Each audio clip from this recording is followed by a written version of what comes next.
Professor Rajan, is it a worry that some of the rhetoric that we see from the United States, from Trump specifically, is dangerous? For example, if you look at Turkey, a country which is trying to emerge economically from the problems which they faced and are, in a sense, struggling to do that, if you have the US president tweeting, and I quote, the US will devastate Turkey economically if Ankara decides to attack Kurdish groups in Syria. How does this help?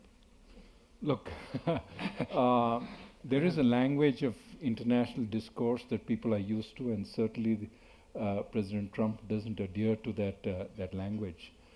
My sense is people adjust to that new language.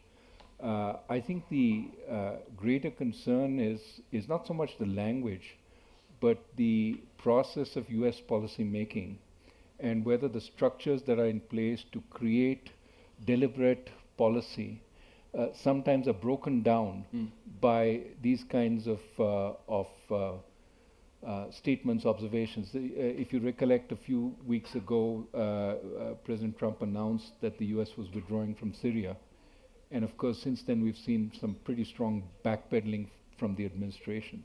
So I think it creates a certain amount of uncertainty about what truly is on the minds of US policymakers, which is why typically presidents are hesitant to go ahead of the pack. But I think also the recipients tend to adjust for the fact that they've gotten used to a different kind of language from President Trump.